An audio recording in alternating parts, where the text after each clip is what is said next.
Hoyoverse CEO responds to the drama. Expected to say this, but 𝙀𝙑𝙋𝙋 responded to the drama. I'm sure you've seen the Natlan livestream, the 5.0. In my opinion, the stream, other than being a yapfest, was very good in terms of content. I'm so excited for 5.0. I think this is probably the best version till now. I didn't Nah, Fontaine will be better. expect the amount of changes that are good. I don't really care about a standard character being free, but a free 5-star is always a great thing. I don't have 𝙀𝙑𝙋𝙋 and I'm so happy that this happened, to be honest. So basically, after the live stream, 𝙀𝙑𝙋 went Why are people excited about getting 𝙀𝙑𝙋, a character that universally sucks balls? into stage and said some nuclear things. First, he said that 2024 was a rough year for Genshin Impact. He was very emotional when he was speaking because he said that the devs were so confused and he saw a lot of backlash around the world. Yes, 𝙀𝙑𝙋 confirmed that he's aware of the problems of Genshin Impact. He said how he heard a lot of people saying that No, he said, first of all, he needs to stop. What the fuck is he doing, bro? Also, whenever 𝙀𝙋 closes his eyes when he talks, it's because he's lying. So he said he was aware of the problems, but never said what the problems were. So I don't believe it. Genshin Impact team is doing very badly. Genshin lacks content. Genshin is pretty bad lately. It's not fun anymore. So what 𝙀𝙑𝙋 said made me so happy, and he said that we decided to listen to the players. Yeah, listen to the players, but he didn't say what they were listening to. Insane. But jokes aside, 𝙀𝙑𝙋 said that he went and listened and talked to people that aren't only in China. He went and did the research globally and sometimes disguises and talks to people, asks Bro went undercover to a different town to talk to normies on a train to figure out how to fix their game rather than just reading the forums, bro. I feel like it's so cap, bro. I feel like it's so cap. them what's bad about Genshin Impact while not revealing his identity. So basically he said, let's go and listen directly to the voices of the travelers around the world. And he said how they went to so many places. And 𝙀𝙑𝙋 said that he felt relieved when he talked to other players, and he said Genshin is a big game and it played an important role, especially with people in the pandemic. And he said if we stay and do the same thing and people are not enjoying the game, so what's the point of what we're making? And he said from now on, after this live miHoYo found 𝙀𝙋's car smashed. That's insane. Actually, you saw a lot of improvements in the game, and the improvements are going to keep going. Even now, things still haven't turned out exactly as the traveler wanted. He knows that people still crave content from this game. And to be fair, this explained why earlier this year they tried to hire more people for some user-generated content and some developers. Because I'ma be real, this time I'm gonna say it. Genshin Impact, listen, this is looking very good.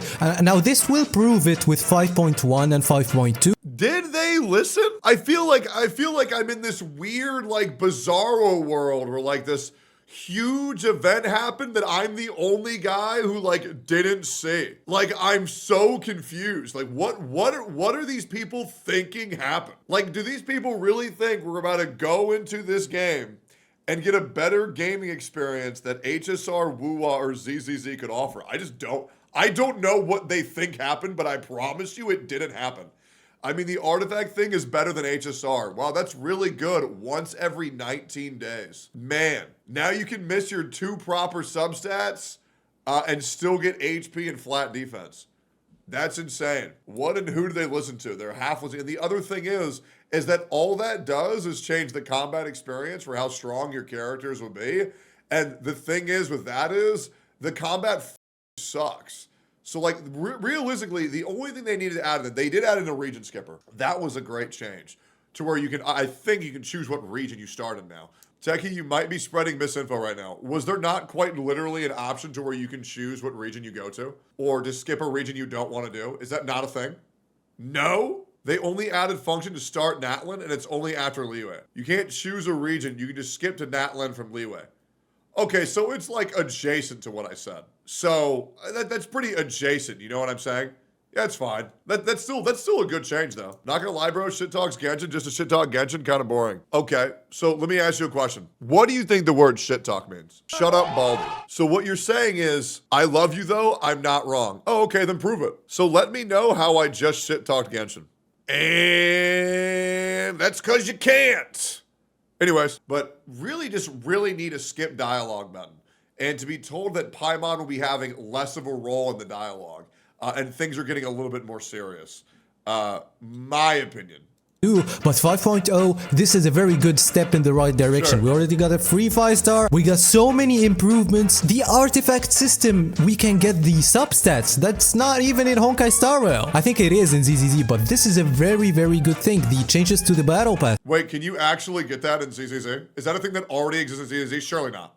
I really liked it. The traversal with new characters, the new gameplay of the new characters, it is very different. Pyro Archon against Capitano, the story looks also exciting. So Genshin Impact currently is in a great spot and it can save itself and thrive even more. But of course, as I said, I bet you it's gonna be a 4-hour mid storyline patch with one cool story with one cool cutscene. Yep. I bet you it's gonna be a whole bunch of yapping into one cool cutscene that we've already seen 70% of with the teaser for the trailer. We have to see, of course, 5.1 and 5.2, but I actually think that I'm sold. At this point, yeah, this is very good. At the end of the day, the players are going to have more fun, and I'm happy that a game can be better and better. Of course, a lot of people are saying it's afraid of weathering. That's what you said for Fontaine? Okay, link me saying that for Fontaine. If that's what I said, then link me saying that for Fontaine.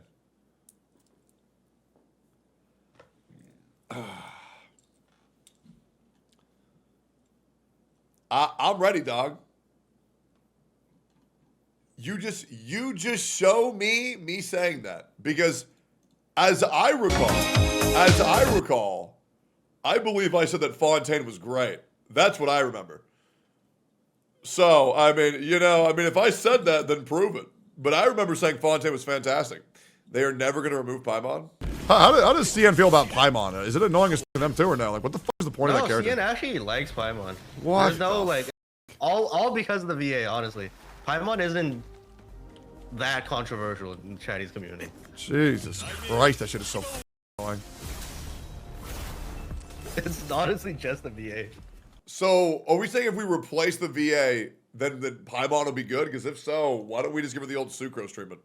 Fontaine was the best. I don't know how they can top it. Farina Neuvillette dynamic was just so good. I agree. I would actually argue it was just Farina, and Neuvillette's role wasn't really that hard to fill. Neuvillette was kind of just like the classic straight man who was overpowered as shit. I think it was almost exclusively Farina. Her writing was fantastic, and her voice work was insane. Jane Doe lore. Oh my god.